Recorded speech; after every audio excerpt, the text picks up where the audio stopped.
थोड़ा ब्लर आ रहा है सर, ब्लर आ रहा है ना? हाँ, थोड़ा ब्लर आ रहा है।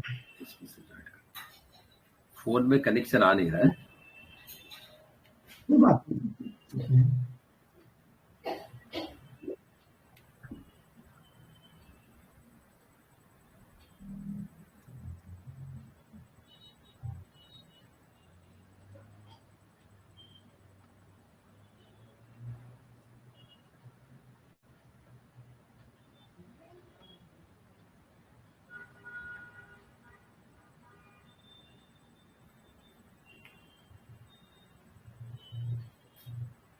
चलिए।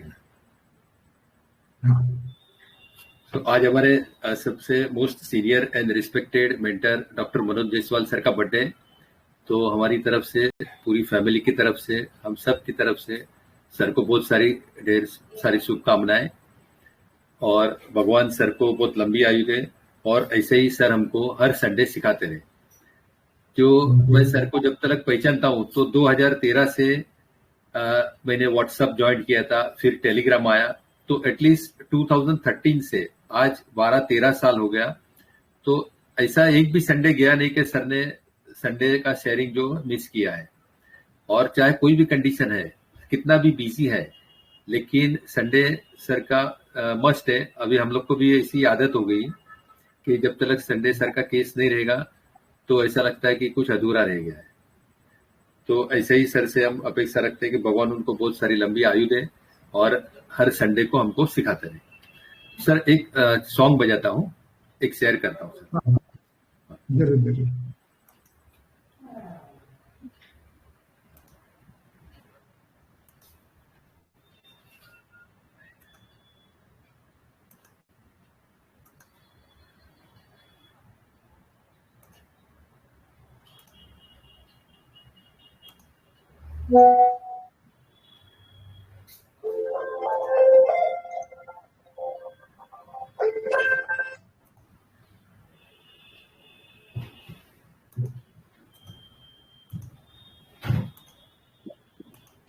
आवाज आ रही है सर?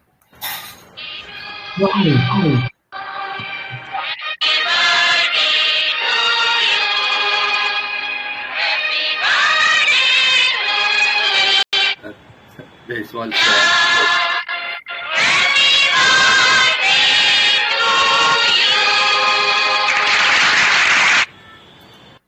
और एक सर, और एक है।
बार दिन ये आए, बार दिल ये गाए, बार दिन ये आए, बार दिल ये गाए। तू जिए हजारों साल, ये मेरी है आरज़ू।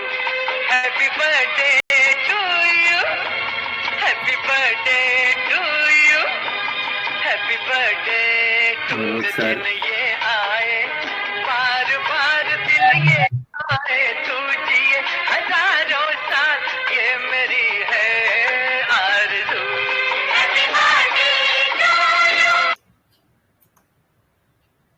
Thank you sir, please continue. Thank you to the whole group for making my day so special. So let us start with the case. तो आज का केस जो है वो हम शुरू करते हैं।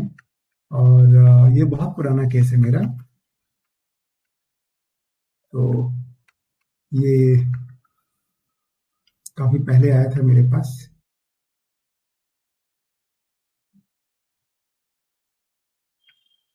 तो इसके पिताजी जो थे ना, वो मेरे पेशेंट थे, उनको सोरियासिस की प्रॉब्लम थी, तो जिसके कारण वो दवाई लेते थे। तो इस बार ये अपनी बेटी को लेके आए हैं।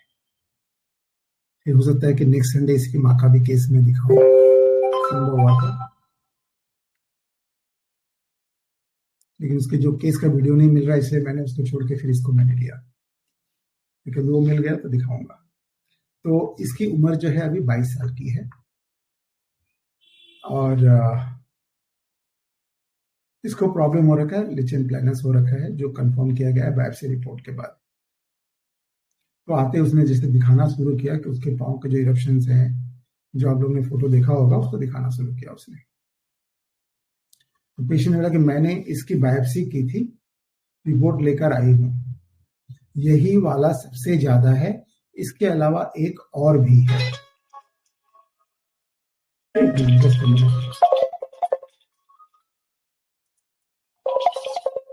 हेलो,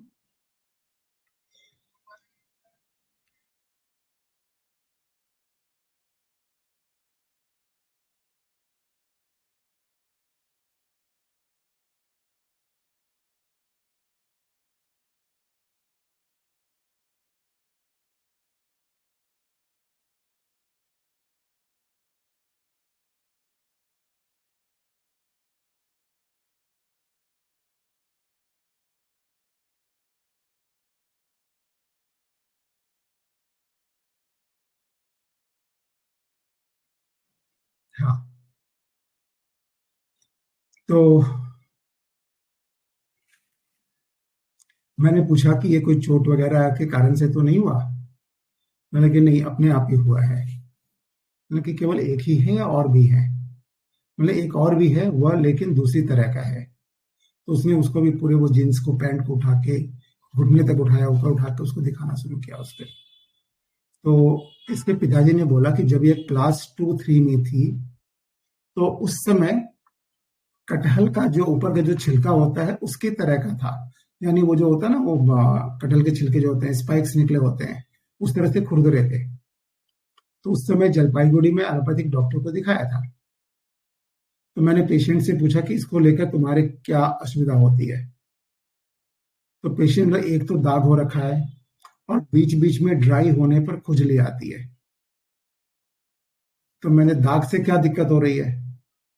दाग है तो है, तो बस देखने में खराब लगता है, पाँव में काला जैसा हो रखा है। और then she showed me the biopsy report दिखाया, जब ड्राई होता है तभी खुजली आती है। एलोपैथिक दवाई तो रेगुलर ही खाती थी, पर 1.5-2 महीने से बंद है। मैंने पूछा हुआ कब से है? तो उसके फादर ने और पेशेंट खुद ने दोनों आपस में बातचीत करके खुसर खुसर की और कैलकुलेट करने, और मोटा मोटी बोला 7-8 साल, तभी से केवल एलोपैथिक चल रही है और कोई दवाई इन्होंने नहीं लिया इतने सालों तक। तो फादर ने बोला कहीं और एलोपैथिक डॉक्टर, कोई और भी डॉक्टर को दिखाया था, मैंने 1-2 नहीं, और भी डॉक्टर को दिखाया था, लेकिन कोई फायदा नहीं हुआ।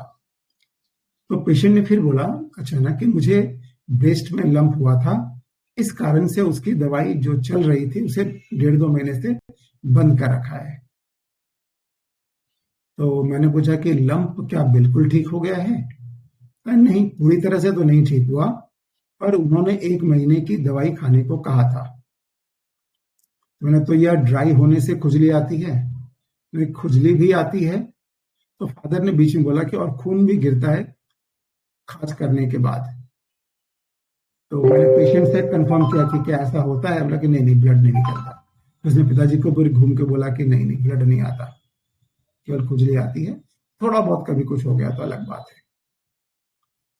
तो पेशेंट ने बोला कि ये तो मैंने पूछा कि जब आपको तो बहुत खराब लगता है जब किसी को दिख जाता है, तो अब बाहर जब जाती हो तब तो फिर कैसे मैनेज करती हो? तो बोलते यह प्रायः ढका ही रहता है और ऊपर का तो बिल्कुल भी नहीं दिखता। तो लेकिन जब घुटने के ऊपर का ड्रेस पहनना हो तब तो मैं बचपन से ही नहीं पहनती। इसी कारण नहीं पहनती हूं क्योंकि लोगों की क्यूरियोसिटी होती है ना, क्या हो गया, क्यों हो गया, इसलिए बचपन से ही मैं फुल ड्रेस ही पहनती हूँ। तो इसका मतलब लोग पूछते हैं तो बहुत खराब लगता है, बोला कि हाँ, इतने लोगों के होते हुए भी केवल मेरे पाँव में ही क्यों होना था और किसी को नहीं होना था।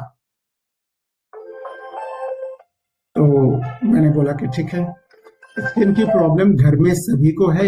किसी ने फिर बोला कि स्किन की प्रॉब्लम तो घर में सभी को है, पिताजी को भी है, मुझे भी है, औरों को भी है थोड़ा थोड़ा। और हेयर में भी प्रॉब्लम है। तो उसने अपने हेयर के बालों को खोला, उसके पूरे बाल घुंघरू थे, बहुत थिक बाल थे।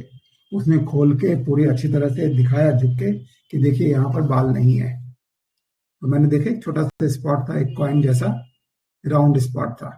बोला कि बचपन से ही ऐसा है, बढ़ता भी नहीं है, कमता भी नहीं है। तो मैंने और कुछ, बस यही है। तो मिजाज कैसा है, ठंडा मिजाज है, गर्म मिजाज है?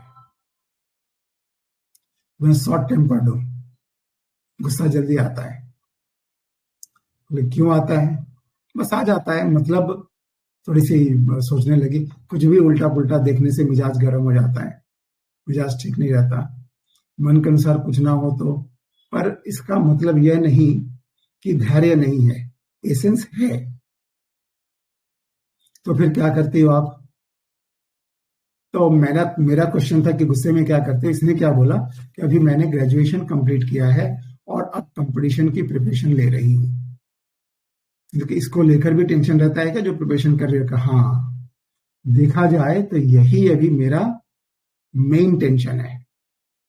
टेंशन हर समय होता रहता है किसी भी सब्जेक्ट को लेकर। जैसे मान लीजिए कभी सुन लिया कि अभी जॉब को लेकर, जॉब नहीं मिल रहा है, इसको लेकर टेंशन थी, बातें दिमाग में चलती रहेगी, हर समय कुछ ना कुछ चलता रहता है। तो मैंने सीधी क्वेश्चन करने की कोशिश की, हाथ पांव के तलवे में पसीना आता है? बोला नहीं। किसी तरह का डर वगैरह लगता है किसी भी तरह का? तो बोला कि नहीं। तो फिर मैंने पूछा कि अच्छा, आप तो एलोपैथिक कर रही थी 7-8 साल से, लेकिन मैंने जो कैलकुलेशन किया तो उसकी उम्र 22 साल की है और वो 3-4 में थी, सपोज 3 में भी थी तो 5-3 8, तो करीब करीब उसको 14 साल हो गए। तो ये अब तक एलोपैथिक दवाई ले रहे थे, इतने दिनों से आपने एलोपैथिक दवाई ली, तो अब क्या हुआ, होम्योपैथिक करने का ख्याल क्यों आया?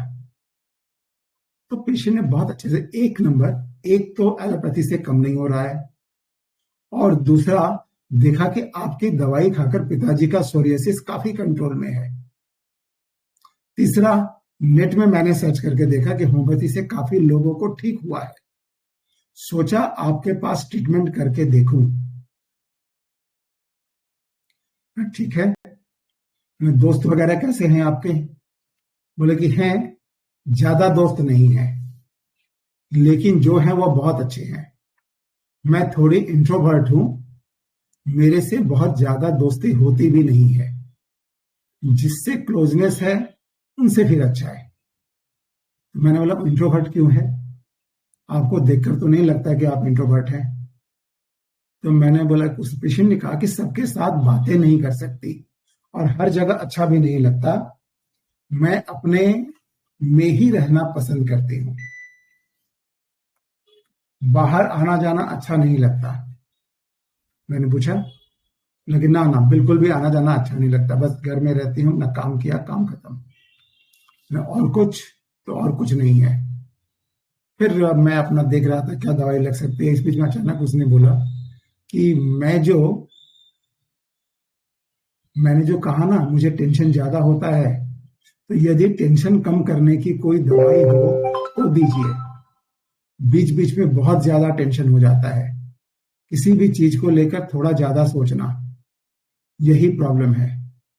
जैसे अभी बुखार नहीं हो रहा है तो सोचने लगती हूं क्यों नहीं हो रहा। तो मैंने पूछा ठीक है, क्या कर रही हो? बोले कि मैं मैथमेटिक्स में ऑनर्स हूं। तो मैंने मैथमेटिक्स जैसा सब्जेक्ट लेने के बाद भी बुखार नहीं हुआ, तो मैंने ऐसे ही जस्ट सार्कास्टिक मैंने मजाक से किया कि मुझे तो भाई बुखार हो जाता था मैथमेटिक्स के नाम से, बस किसी तरह से पास में आ जाए वाली कंडीशन देती थी। तो उसने बोला कि नहीं कोई बात नहीं। मैंने गुस्सा होने से सामान वगैरह भी फेंक देती हो क्या? नहीं ना ना, सामान नहीं फेंकती। भूतों का डर लगता है तो सिनेमा देखने से थोड़ा डर तो लगेगा, ऐसे नहीं लगता। उसके पिताजी ने टोका बीच में कि भूतों से डर लगता है ना तुमको, सिनेमा जब देखते हो तो वो तो किसी को भी लगता है, ऐसे नहीं लगता। तो क्या लगता है ये ठीक होगा नहीं होगा, क्या लगता है आपको? तो पेशेंट ने बोला कि समझ में नहीं आ रहा, काफी दिनों से ट्रीटमेंट कर रही हूँ। फिर थोड़ा सा रुकी।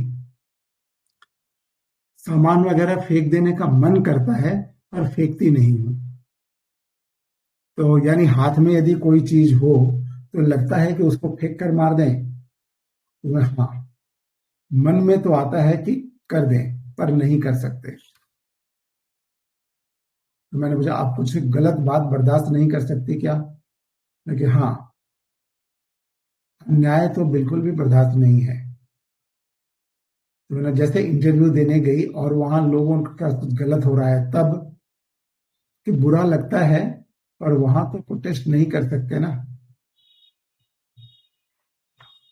तो मैंने उसको 0/1 दिया। 4/3 को मेरे पास रिपोर्ट आई, कोई चेंज नहीं है। फिर मैंने 0/1 को रेगुलर कर दिया, पहले एक डोज देकर छोड़ दिया था मैंने। तो फिर 26/4 को मेरे पास रिपोर्ट आई, अपनी माँ के साथ आई। तो उसने बताया कि नहीं कोई भी फायदा नहीं है। तो इस बार उसकी मम्मी साथ में आई थी। तो मैंने डायरेक्ट मॉम से ही पूछा इसका नेचर कैसा है आप बताइए। उसकी माँ ने भी वही कहा कि बहुत शांत स्वभाव की है, यदि इसके पिता डांट देते हैं तब इसको बहुत बुरा लगता है और तब ये चुपचाप हो जाती है, इसलिए गलती करने से भी बहुत डरती है कि कहीं पिताजी की डांट ना पड़े। फिर इसके मन में होता है कि कोई मुझे मनाए, लेकिन मुंह से नहीं बोलती। तब बाथरूम में जाकर रोती है, लेकिन साल में एक बार यदि गुस्सा हो गई तो यह क्या कर बैठेगी कुछ नहीं पता, यहां तक कि अपने ऊपर ही टॉर्चर करती है। मैंने और कुछ इसके बारे में बता सकते हैं? तो मॉम ने कहा कि बहुत प्यार से देखते हुए बोला कि यह बोलती है कि माँ पिताजी को बड़ा देखना है, हम लोगों का नाम हो, यश हो, बस यही चाहती है। ऐसा कुछ करना चाहती है कि हम लोगों को प्राउड फील हो, यह इसकी दिली इच्छा है।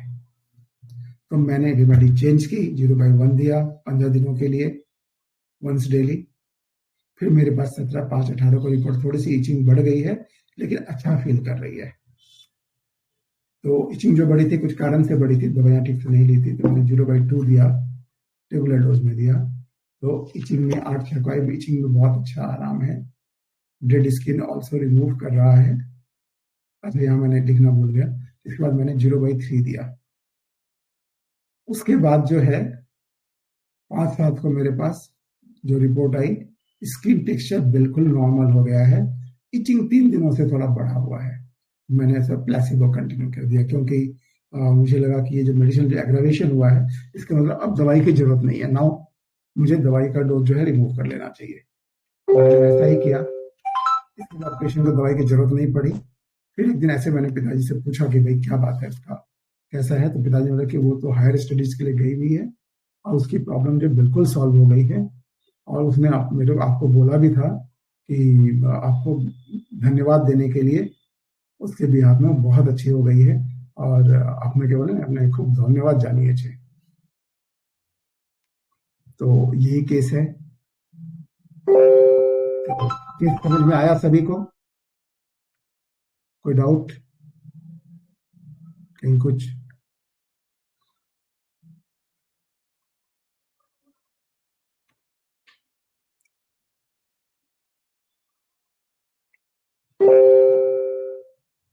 तो अब आप लोग एनालिसिस क्या हो सकती है बताइए?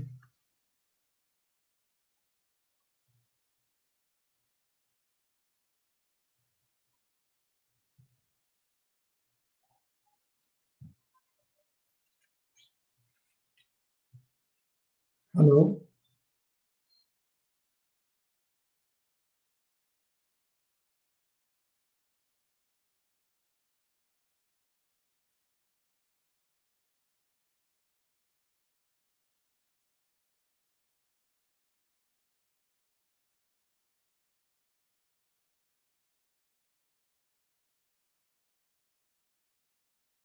हाँ हेलो। हाँ, अब आप लोग बताइए, क्या आप लोगों को क्या लग रहा है? ये सब आप लोग ने सुना पूरा?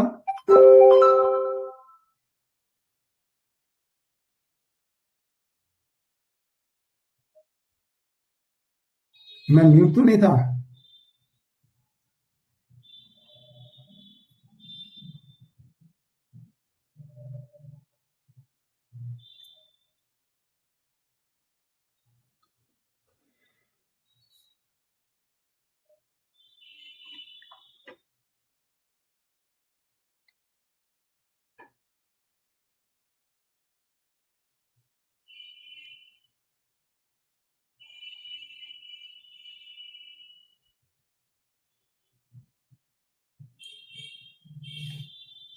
क्या बात है, सभी साइलेंट हैं?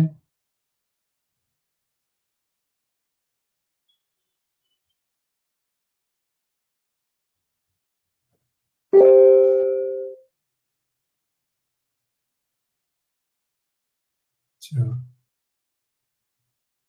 अनिल, डॉक्टर अनिल लिखा है, स्टाफ है नेट्रम्यूर। आप एक बार अपनी एनालिसिस दीजिए डॉक्टर अनिल।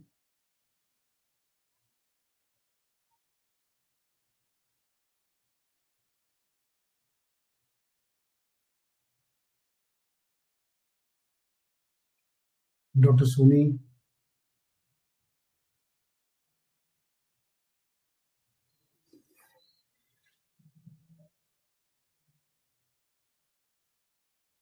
तो दिलीप दा, मैं जब कोई एनालिसिस, मैं अपना एनालिसिस दे दूं? हाँ सर, कोई देखेगा एनालिसिस अपना? हेलो।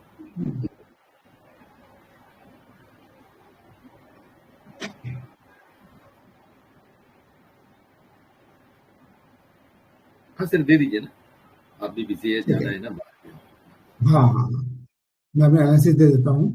इस केस में जो है ना, तो एक नंबर, जब पहले वाले जो केस था, फर्स्ट पार्ट जो था, पहली बार जो आई थी, तो कुछ चीजें बहुत ज्यादा प्रोमिनेंट थी।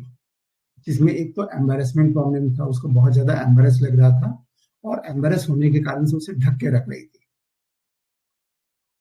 और उसने बताया कि केवल हम ही को होता है, दूसरों को नहीं होता, इतनी दुनिया में मैं ही मिली थी क्या?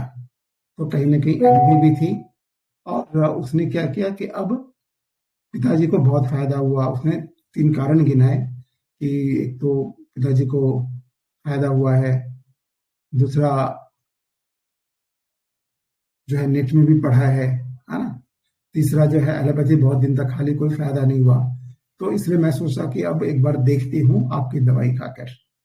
तो कहीं थोड़ी सी मुझे गैम्बलिंग भी लगी थी, एंड सेंसिटिव रेप्रीमेंट्स भी था, ठीक है, और थोड़ा रिजर्व भी लगा था। ये बंदा जो है बहुत रिजर्व है, ज्यादा लोगों से मिलना जुलना नहीं है, फ्रेंड्स बहुत कम हैं, है ना, तो रिजर्व भी लगा था।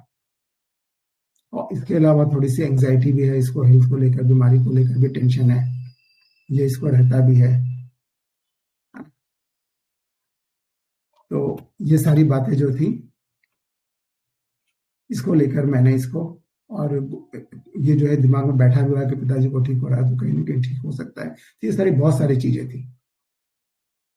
तो इसको मैंने स्टेफिसेग्रिया दिया था। फर्स्ट प्रिस्क्रिप्शन मेरा स्टेफिसेग्रिया था। तो स्टेफ दिया, लेकिन फायदा नहीं। गैम्बलिंग गैम्बलिंग सर क्यों लिए थे? जैसे उसको इसलिए लिया ना कि उसने कि मैं खा के देखती हूँ, इस बार होम्योपैथी खा के देखती हूँ, एलोपैथी से तो फायदा नहीं हुआ। नेट में भी पढ़ा कि हाँ ठीक है, तो यहाँ भी वो ट्राई कर रही है, यहाँ फायदा होने के बाद भी पिताजी को, फिर भी वो, उसकी जो वर्डिंग्स जो थी वही थी कि मैं एक बार ट्राई करके देखता हूँ, क्या पता यहाँ ठीक हो जाए। ये गैम्बलिंग वाली फील थी, वापस से गैम्बलिंग। ओह, थैंक्स सर। ठीक है। तो नहीं फायदा जब हुआ, तो उसकी माँ जो आई ना, उसने जो बताया, तो एक तो क्या बताया कि जब गुस्सा होती है तो चुपचाप हो जाती है, ये पहली बार भी था, लेकिन मैं वो मिस कर गया था। और फिर वो गैम्बलिंग के कारण से मिथुन की गैम्बलिंग जो है उसको कवर नहीं कर रहा था। ठीक है। और जो बहुत हुआ कि गुस्से में ये एकदम क्या बताया कि क्या कर बैठेगी, यानी ये पागल जैसी हो जाती है। तो इंसैनिटी एंगर फ्रॉम, तो यहाँ भी स्टेफिसेग्रिया और इग्निशिया, ये दो दवाइयां बहुत क्लोज चल रही थी। लेकिन कहाँ अलग जा रहा था, गैम्बलिंग में इग्निशिया नहीं थी, हाइडिंग थिंग्स में इग्निशिया नहीं थी, है ना। कम्युनिकेटिव देखे तो वहां भी इग्निशिया नहीं थी।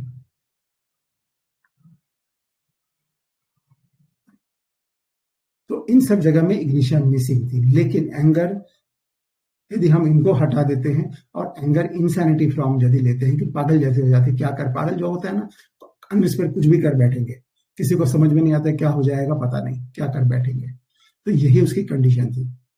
तो यहाँ पर दो ही रेमेडी चल रही थी, स्टैफ एंड इग्निशिया पास पास चल रही थी। और प्लस उसने जो बोला कि माँ पिताजी का अच्छा नाम देखना चाहती हूँ, तो कहीं ना कहीं ये थोड़ी फैमिली से जुड़ी है, फैमिली के लिए सोचती है। और गुस्सा इसको जल्दी नहीं आता, गुस्से को रोक लेती है, कंट्रोल कर लेती है। प्लस बहुत ज्यादा दोस्त भी नहीं बनाते, लेकिन जिससे बनता उससे फिर बहुत अच्छी है। तो इन सब चीजों को देखते हुए मैंने उसे इग्निशिया दिया था। और एंगर टैसिटर्निटी यदि हम देते हैं तो वहां स्टैफ कट जा रही है, वहां फिर इग्निशिया आ जा रही है। इग्निशिया पल्स और नेट्रम में होता है, लेकिन पल्स से कहीं भी लग नहीं रही थी कि पल्स वाली जो एक लाड़ प्यार उस तरह का नहीं लगा। बहुत स्मार्टली बात कर रही थी, बहुत ही इंटेलिजेंट वे में बात कर रही थी। नेट्रेम्योर बहुत ज्यादा रिजर्व होता है, तो बताने में भी इतना ज्यादा खुल के नहीं बताएगा, विशेषकर पिताजी जब उसके साथ में बैठे हो तो इतना ज्यादा ओपन नहीं होता, थोड़ी सी उसमें क्लोजनेस दिखती। तो नेट्रेम्योर को इसलिए हमें नहीं लगा कि नेट्रेम्योर होना चाहिए, इसे मैंने इग्निशिया दिया था। तो इग्निशिया देने के बाद उसको बहुत बहुत फास्ट फायदा, बहुत रिकवरी। फिर बाद में जब एग्रावेशन हुआ तब मैंने मेडिसिन बंद की, उसके बाद फिर जरूरत भी नहीं पड़ी। तो यहाँ किसी को कोई क्वेश्चन है तो बताइए।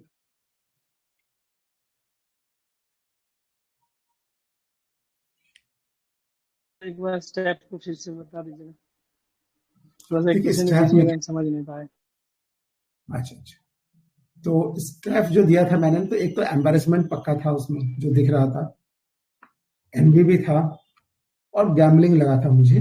और सबसे बड़ी बात थी हाइडिंग थिंग्स, चीजों को छुपा रही थी ना, वो जैसे ढक के रख रही थी। और ढक के कब से रख रही है, बचपन से रख रही है, यानी उसको वो इतना खराब लगता है ना। उसकी डिग्निटी में चोट लगती है कि लोग क्यूरियस हो जाते हैं, लोग पूछने लगते हैं क्या हुआ, ये हुआ, क्या ट्रीटमेंट कर रही हो, 10 तरह की बातें पूछने लगते हैं। तो उसे अच्छा नहीं लगता, बहुत बुरा लगता है, तो उसे ढक के रखती है। ठीक है, जी थैंक यू। हाँ। तो इसलिए मैंने उसे स्टैफ दिया था उस समय। बाकी सारे रूब्रिक्स बहुत सारे कॉमन थे इग्निशिया के साथ में, लेकिन यहाँ पर डिफर कर रहा था कि हाइडिंग थिंग्स में देखा जाए तो इग्निशिया बिल्कुल भी दूर दूर तक नहीं है, जबकि बहुत इंपॉर्टेंट था वहां पर। लेकिन कहीं ना कहीं जो लोग जो क्वेश्चन पूछते थे ना, ये इसकी डिग्निटी हर्ट करता था। तो इसलिए जो है, एक बार इसमें देख लेते हो कंप्लीट में और किसी रेपर्टरी में हाइडिंग में कहीं इग्निशिया डाली गई हो। ओनली हाइडिंग में है, लेकिन हाइडिंग थिंग्स में नहीं है। डिजायर टू में इग्निशिया है, यस। अपने को छुपाना चाहती है, अंडर कवर छुपाना चाहती है, ये थोड़ी अलग फील होगी। लेकिन कहीं ना कहीं हाइड वन सेल्फ की जो बात है, वो इसलिए सामने नहीं आना चाहते कि थोड़ी सी टिमिड होती है ना। और ये टिमिडिटी इसने बताया था ना कि पब्लिक में जाने में इसे थोड़ा सा दोस्त नहीं, बहुत ज्यादा नहीं बना सकती, इसे थोड़ी सी खुल के नहीं बात कर सकती। यदि कोई जिससे क्लोज हो गई उससे ठीक है, जिससे क्लोज नहीं है तो थोड़ी हेजिटेशन इसको होती है। तो all this was the reason कि मैंने चेंज किया फिर स्टैफ से इग्निशिया में। और नेट्रेम्योर को इसी कारण से हटा कि नेट्रेम्योर इतनी ज्यादा नहीं खुलेगी, जैसे नेट्रेम्योर को मैंने कल से, पल्स का तो फील था ही नहीं कि न पल्स की क्लिंगिंग थी न कुछ थी। ठीक है, पल्स तो एकदम वो लोग छोड़ देंगे वाली बात ही नहीं रहेगी, पल्स को मनाना ही पड़ेगा, उपाय नहीं है। पल्स को छेड़ना मतलब, रुलाना मतलब मधुमक्खी के छत्ते में हाथ डालना, जिसके पास भी पल्स बच्चे हैं ना, जिसके घर में, वो इसे अच्छे से समझते होंगे कि 2-4 बार एक्सपीरियंस हो गया तो डांटने में भी उनको डर लगता है कि डांटेंगे तो पता नहीं फिर क्या सीन क्रिएट हो जाएगा। है क्या किसी के बच्चे पल्स? सर आज एक बच्ची आई थी क्लिनिक में। हम्म, उसके पिताजी बोल दिए कि चलो ना डॉक्टर अंकल इंजेक्शन देंगे। अब तो वो इतना चिल्लाने लगी, बहुत मनाया उसका पिताजी, तब जाके मानी। तो पल्स के जो पेरेंट्स है ना, डॉक्टर्स, सर उनको पल्स को हैंडल करना कितना मुश्किल होता है। सर वो अगर मान लो गुस्से में वो आपा खो देता है व्यक्ति, और गुस्से में आकर के अगर वो किसी का मर्डर कर देता है, तो वहां पर भी वो इंसेनिटी आएगा क्या? एंगर फ्रॉम हो सकता है, उसकी फील क्या होता है उस पर डिपेंड करता है। हो सकता है ना, पागलपन ही तो है, लेकिन उसका पागलपन से एंगर वायलेंट ज्यादा चला जाएगा। सर वो जो एक दिन बताया था ना कि अगर कोई किवाड़ लगा दे तो उसको बहुत गुस्सा आता है, और फिर किवाड़ खोलने वाला का वो मर्डर कर देता है। इतना जोर से उसका गला पकड़ता है कि जब तक वो मर न जाए छोड़ता नहीं है। तो इसको क्या इंसेनिटी लेंगे? वो उससे भी ज्यादा है ना। देखिए सीधी बात है, ही इज वैसे क्रिमिनल की इंस्टिंक्ट ही है उसके अंदर। आप क्या बोलेंगे? अच्छा, किसी को इसके लिए मार दोगे आप, जान से मार दोगे, और उसको कोई अफसोस भी नहीं है ना, कोई नहीं, अफसोस अफसोस नहीं भी है। नहीं। तो बेसिकली उसका नेचर ही क्रिमिनल का है। उसके लिए किसी आदमी को मार देना, जैसे गाजर और क्या कहते हैं, मूली गाजर काटने जैसा है। हाँ, गाजर मूली जैसा, कोई नहीं तो अफसोस उसके लिए नहीं। इतना कोई अफसोस नहीं है, कोई रिमोर्स नहीं है। आप उसको में उस तरह दूसरा की रूब्रिक भी सोच सकते हैं, kill desire to from anger, ऐसा कोई रूब्रिक है। इम्पल्स टू किल, ऐसा रूब्रिक है कुछ।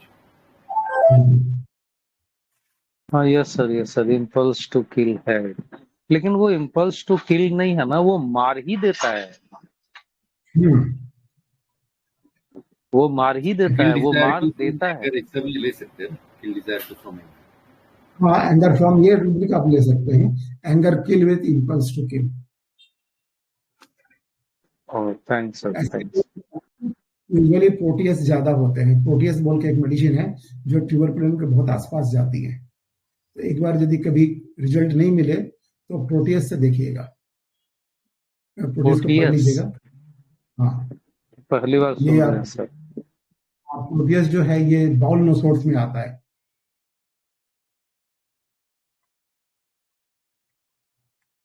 तो इसको आप देख सकते हैं। Okay sir.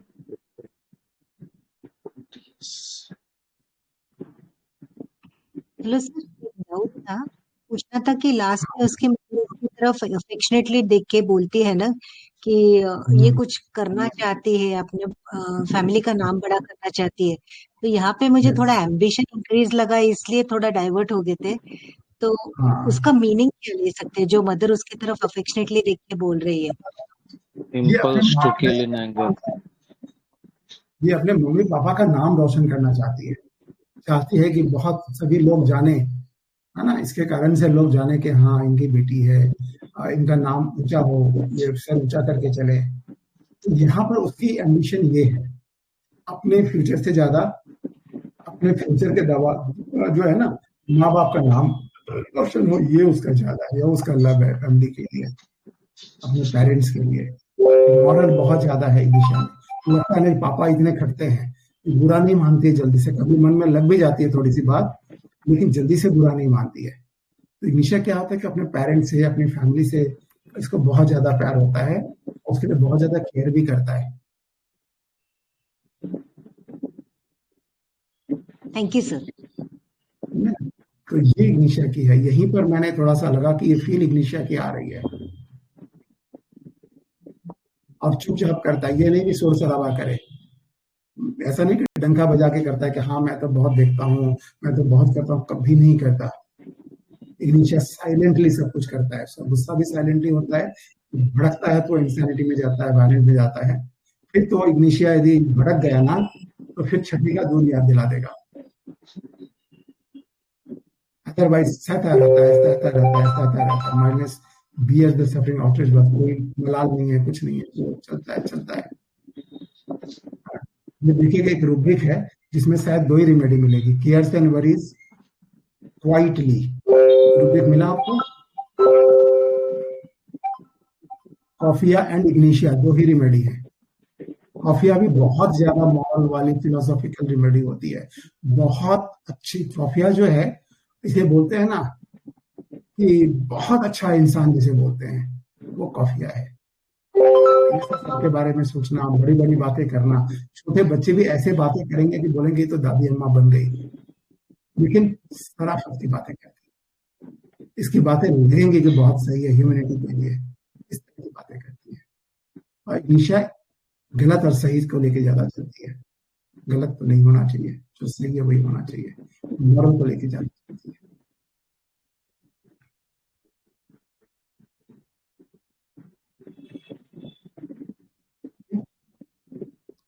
और कुछ?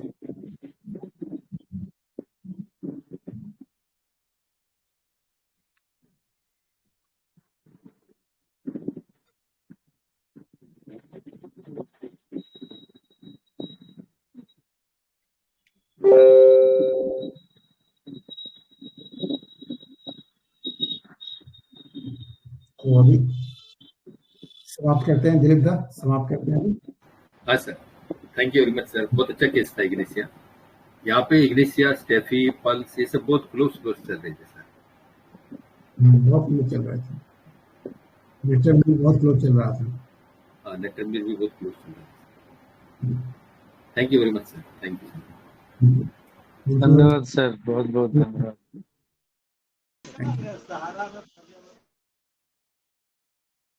Thank you again sir.